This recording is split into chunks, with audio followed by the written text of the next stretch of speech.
नमस्कार मंडळी, आजच्या व्हिडिओमध्ये आपण पाहणार आहोत छाती साठलेला कफ ही समस्या बरेच जणांना भेडसावत आहे। त्यावर असे कोणते घरगुती उपाय आपण करू शकतो ते आपण या व्हिडिओमध्ये पाहूया। व्हिडिओ शेवटपर्यंत नक्की पहा। हवामानातील बदल, सर्दी, खोकला, प्रदूषण, थंड पदार्थांचे सेवन किंवा कमकुवत प्रतिकारशक्ती यामुळे छातीत कफ जमा होतो आणि श्वास घ्यायला त्रास होऊ लागतो। सतत खोकला येणे, छातीत जडपणा जाणवणे, थकवा येणे अशी लक्षणे दिसू लागतात। अशा वेळी अनेक जण लगेच औषधांचा आधार घेतात, पण आपल्या आयुर्वेदात आणि घरगुती उपचारांमध्ये यावर प्रभावी उपाय आधीपासूनच उपलब्ध आहेत। त्यापैकी एक सोपा आणि सुरक्षित आणि परिणामकारक उपाय म्हणजे विड्याच्या पानांचा रस आणि अडुळसाचा रस मधासोबत घेणे। विड्याची पाने केवळ पूजा किंवा विड्यासाठी वापरली जात नाहीत, तर त्यामध्ये औषधी गुणधर्म भरपूर प्रमाणात असतात। विड्याच्या पानात अँटीबॅक्टेरियल, अँटीव्हायरल आणि कफनाशक गुण असतात, जे छातीत साठलेला कफ बाहेर काढण्यास मदत करतात। ही पाने शरीरातील जंतू संसर्ग कमी करतात आणि श्वसनमार्ग स्वच्छ ठेवण्यास उपयुक्त ठरतात।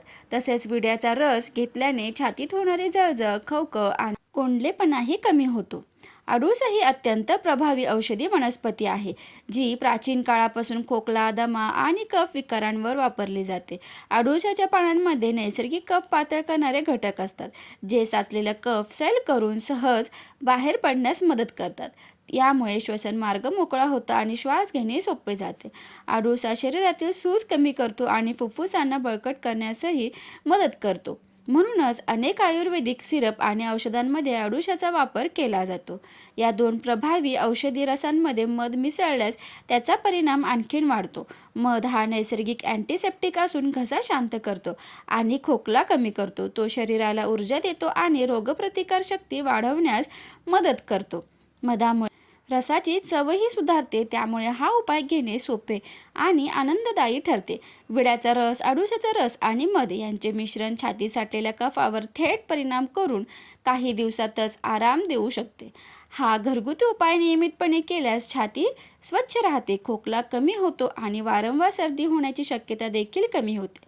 विशेषतः थंडीच्या दिवसात किंवा बदलत्या हवामानात हा उपाय खूप फायदेशीर ठरतो। मात्र लहान मुलांना किंवा गंभीर आजार असलेल्या व्यक्तींनी डॉक्टरांचा सल्ला घेऊनच हा उपाय करावा। नैसर्गिक असला तरी प्रमाणात आणि योग्य पद्धतीने केल्यासच त्याचा पूर्ण फायदा मिळतो। वापरण्याची पद्धत कशी ते पुढे पाहूया। विड्याच्या 2 ते 3 ताज्या पानांचा रस काढा आणि अडुळसाच्या 2 ते 3 पानांचा रस काढून दोन्ही समान प्रमाणात मिसळा। त्यात 1 चमचा शुद्ध मध घाला। हे मिश्रण सकाळी उपाशी पोटी आणि रात्री झोपण्यापूर्वी हळूहळू चाटत घ्या। सलग 3 ते 5 दिवस घेतल्यास छातीत साठलेला कफ कमी होऊन छाती मोकळी झाल्याचा अनुभव येतो। माहिती कशी वाटली कॉमेंट करून नक्की सांगा। व्हिडिओला लाईक, शेअर आणि सबस्क्राईब करायला विसरू नका। धन्यवाद।